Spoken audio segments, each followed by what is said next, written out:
देखो आज हम पढ़ेंगे केमिस्ट्री, जिसको रसायन विज्ञान बोला जाता है। ठीक है, रसायन विज्ञान ऐसी ब्रांच है साइंस की जिसमें जो भी पदार्थ है उसकी संरचनाएं, उसकी भौतिक आकृति किस प्रकार से होती है, उसमें कौन कौन से अणु कण पाए जाते हैं, उनकी स्टडी की जाती है। ठीक है, तो इसमें सबसे पहला टॉपिक है हमारा पदार्थ। कौन सा टॉपिक है? पदार्थ। ठीक है, मैटर। मैटर क्या होता है? देखो ब्रह्मांड में आप जो भी वस्तुएं देख रहे हो सारी की सारी क्या होती है? पदार्थ कहलाती है। ठीक है, और पदार्थ में दो स्पेशलिटी होती है कि पदार्थ का कोई ना कोई द्रव्यमान होता है और वह कुछ ना कुछ जो स्थान है उसको क्या करता है? घेरता है। और ऐसी दो जो शर्तें पूरी करने वाला जो भी वस्तु है उसको क्या बोलते हैं?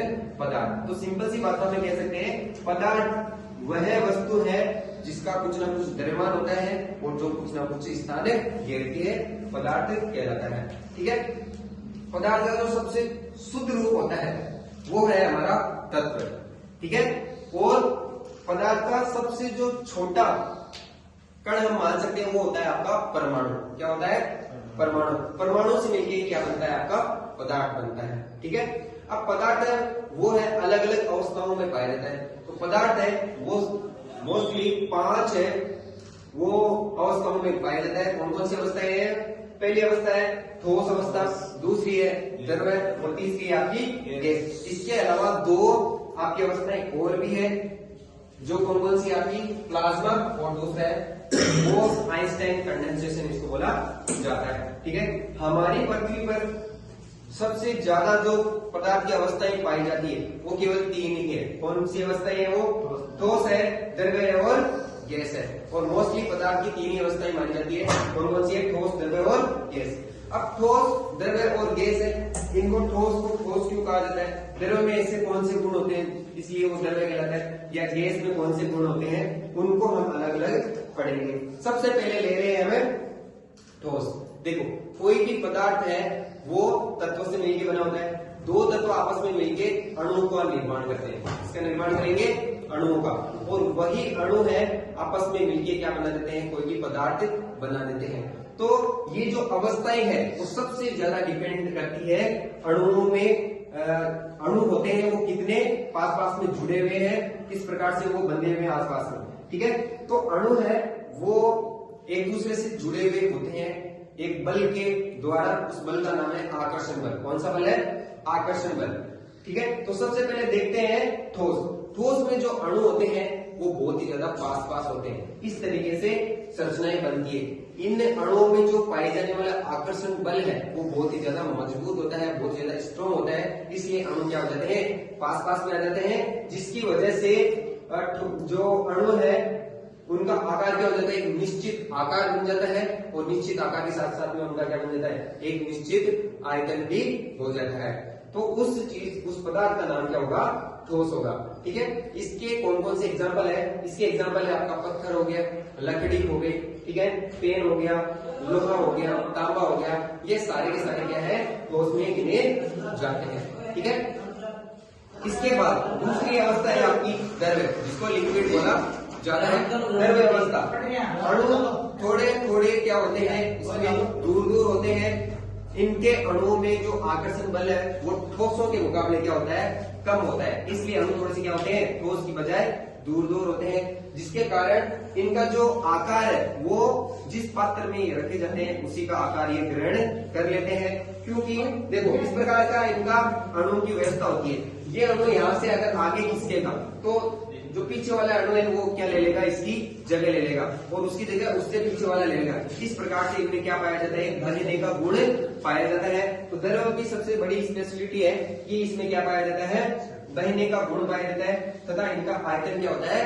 निश्चित होता है। इसके एग्जाम्पल क्या क्या हो जाएंगे? पानी हो गया, तेल हो गया, घी हो गया, ये दूध हो गया। ये सारे क्या है? लिक्विड्स होते हैं। ठीक है, इसके अलावा थर्ड है आपका गैस। इसमें क्या होते हैं? जो अणु होते हैं ना वो बहुत ही ज्यादा क्या होते हैं? दूर दूर होते हैं। इनमें आकर्षण बल है बहुत ही कमजोर होता है, कम होता है, जिसके कारण क्या है? इनके अणु है इस प्रकार से व्यवस्थित रहते हैं, जिसके कारण इनका न तो आकार कोई फिक्स होता है, न ही इनका कोई आयतन फिक्स होता है। ठीक है, जैसे एग्जाम्पल के तौर पे ऑक्सीजन गैस होगी, नाइट्रोजन गैस होगी, आपकी कार्बन डाइऑक्साइड गैस है, ये सारे गैसों की फॉर्म होगी। ठीक है, इनमें एक गुण पाया जाता है कि ये गैसों के जो अणु है इनको हम कंप्रेस करके साथ में ला सकते हैं, जिसको संपीड्यता बोला जाता है। क्या बोला जाता है? संपीड्यता। ठीक है, इस प्रकार से क्या कर सकते हैं, इनको पास पास ला सकते हैं। संपीड्यता गुण है सबसे ज्यादा गैस में पाया जाता है। इसके बाद है आपका द्रव्य है, उसमें संपीड्यता का गुण पाया जाता है, और ठोसों में किसी प्रकार का संपीड्यता का गुण नहीं पाया जाता है। तो ये बात थी हमारे तीन जो मोस्ट अवस्थाएं हैं पदार्थ की, ठोस, द्रव्य और गैस। इसके अलावा चौथी आपकी प्लाज्मा, जिसका खोज है विलियम क्रूक्स ने की थी। ठीक है, अभी इन पे रिसर्च चल रही है। और पांचवा आपका बोस आइंस्टाइन कंडेंसेशन, जिसकी खोज सत्येंद्रनाथ बोस ने की थी, इसमें भी रिसर्च चल रही है। ठीक है, इसके अलावा देखो पदार्थ की अवस्थाएं हैं वो एक दूसरे में क्या हो सकती है, इंटरचेंज हो सकती है। ठीक है, कैसे? देखो, ठोस है उसको द्रव्य में बदल सकते हैं, जिसको बोलते हैं गलना। जब ठोस गलता है तो किसमें चेंज हो जाता है? जैसे बर्फ का पानी में गलना। ठीक है, इसी प्रकार द्रव्य को वापस हम ठोस में भी बदल सकते हैं, जैसे पानी को जमाना, जिसको बोलते हैं हिमकरण की प्रक्रिया। कौन सी प्रक्रिया? हिमकरण। इसके अलावा देखो द्रव्य है उसको और ज्यादा गर्म करेंगे तो वो गैस में परिवर्तित हो जाएगा।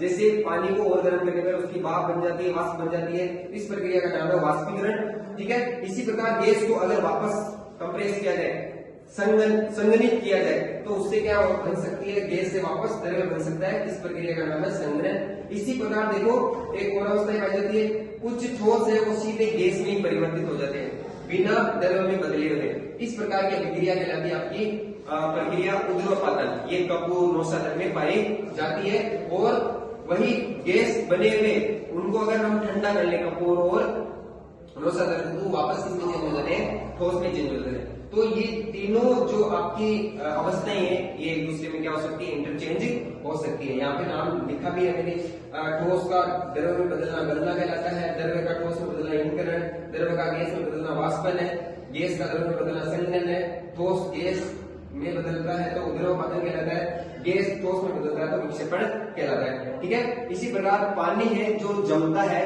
जिसको हिमकरण की प्रक्रिया कहते हैं, वो जिस अंक पर या जिस तापमान पर ये जमता है उसको हिमांक बोलते हैं। तो पानी का हिमांक है, इंपोर्टेंट सवाल है, कितने डिग्री होता है? 0 डिग्री होता है। और पानी का भाप में बदलना क्वथनांक कहलाता है। ठीक है, तो पानी का क्वथनांक कितना होता है? 100 डिग्री सेल्सियस। ठीक है, आई होप आपको समझ में आया होगा। ओके।